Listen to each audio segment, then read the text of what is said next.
명성황후 민씨는 조선 제26대 국왕이자 대한제국의 초대 왕제인 고종의 왕비이자 추존 황후입니다. 조선 제19대 국왕인 숙종의 제1계비 인현왕후의 생부인 민유중의 후손이며 아버지는 여성부원군에 주봉된 민치로, 어머니는 감고당 한산 이씨입니다. 1851년 11월 17일에 태어났으며 1895년 을미사변으로 사망하게 됩니다. 남편인 고종과는 초반에는 대면했지만 갈수록 금슬이 좋아졌으며 총 4남 1녀를 낳았지만 모두 어릴 때 요절하는 바람에 정작 남아있던 후손은 조선 제27대 국왕이자 대한제국 2대 황제인 순종뿐이었습니다. 이 때문에 살아생전 순종의 건강과 무탈을 바라는 제사 등에 아낌없이 재물을 써서 사치했다는 말이 있습니다. 명성황후는 1871년 첫 왕자를 낳았으나 곧 잃게 되는데요. 그 이유는 왕자가 항문이 막힌 기형아로 태어났기 때문이었습니다.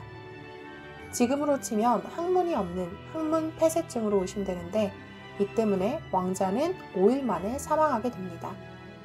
이와 관련해서는 시아버지 흥선대원군이 왕자에게 다려준 약에 산삼을 많이 넣어서 왕자가 급사한 것이라는 야사도 전해집니다. 명성황후는 후궁들에 대한 질투가 엄청났다고 하는데요. 남편인 고종보다 더한 권력을 가지고 있던 여인으로서 남편 고종의 다른 아들들인 원화군 이선과 의화군 이강, 의민황태자 이은의 생모들인 영보당 귀인 이씨, 귀인 장씨, 순원 황기비 엄씨를 궁궐에서 내쫓았다고 합니다.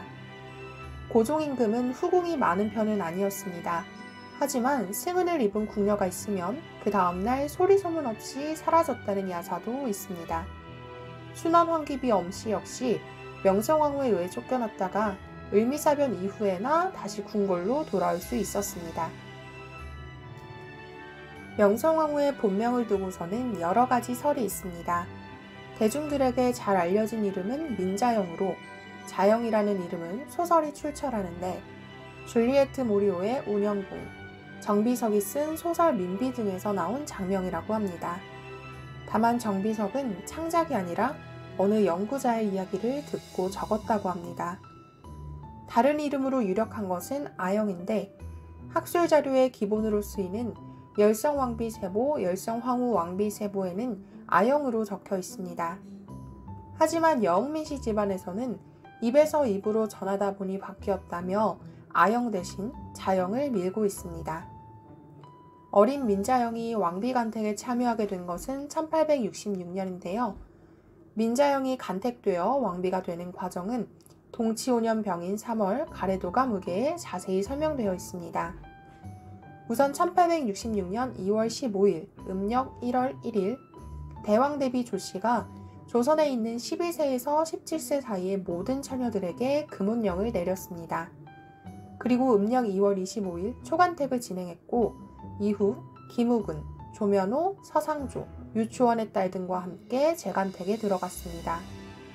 왕비로 정해진 때는 3월 6일에 삼간택에 뽑힐 때였으며 3월 22일 남편이 될 고종이 운영궁에서 명성황후를 데리고 창덕궁으로 돌아오는 친형을 거행했습니다. 하지만 명성황후가 입궁할 무렵 15세의 남편 고종은 이미 귀인 이씨를 총애하고 있었습니다. 따라서 가래를 올린 첫날에도 남편 고종은 명성황후의 처소엔 들지 않았고 오히려 귀인 이씨의 처소에 들었습니다. 그러다 1868년 4월 귀인 이씨가 고종의 첫 아들 원화군을 낳자 흥선대원군은 첫 손주인 원화군 이선과 그를 낳은 귀인 이씨를 매우 총애했습니다. 명성황후와 관련된 이야기를 하면서 절대 빼놓을 수 없는 인물이 바로 시아버지 흥선대원군인데요. 명성황후와 흥선대원군은 고종이 성인이 된 시점부터 사이가 점점 틀어졌다고 합니다. 그 원인을 두고서는 여러 가지 설이 있지만 앞서 말씀드릴 5일 만에 사망한 명성황후의 첫 아들에 관한 설이 유명합니다. 1873년 고종 10년, 명성황후는 남편인 고종이 친정을 할 수 있도록 흥인군 이최응, 조성아, 조영아 등 왕실 및 친족들을 적극적으로 설득했습니다. 그리고 최익현 등을 포섭하여 최익현으로 하여금 고종의 친정과 흥선대원군의 하야와 퇴진을 요구하는 소를 지속적으로 올리도록 한 것입니다. 이에 결국 명성황후는 흥선대원군의 퇴진과 고종의 친정을 이끌어냅니다. 명성황후에 대한 평가는 극과 극으로 갈리는데요. 윤치호가 명성황후를 살해한 범인이라고 지목했던 유길주는 명성황후를 세계에서 가장 나쁜 여성이라고 호평했습니다. 명성황후 암살 직후 유길준이 미국인 은사 모스에게 보낸 날짜미상의 편지에서 유길준은 명성황후를 잉글랜드의 메리 1세 여왕, 프랑스의 마리 앙투아네트보다도 더 악하다고 비판했으며 그 비판 사유로 당시 백성들 사이에서는 국왕은 일개 인형이고 왕비는 그 인형을 갖고 노는 사람이라는 시중의 소문을 근거로 제시하기도 했습니다. 이외에도 국고를 탕진했다는 것과 외척 세력들에게 지나치게 권력이 편중돼 국가 정치를 혼란시켰다는 등의 사유가 있습니다. 반면 서재필은 명성황후가 영민한 두뇌의 소유자라고 평가했는데요. 1947년 군정기 때 한 회고담에서 서재필은 김옥균의 지략은 역사적인 것이었소. 박영효와 홍영식과 서광범 또한 그에 뒤지지 않는 제사들이었지요. 그래서 세상 사람들은 그들에다 나까지 넣어 5사람의 기지와 계략을 모으면 세상에 못할 일이 없다고까지 일컬었습니다.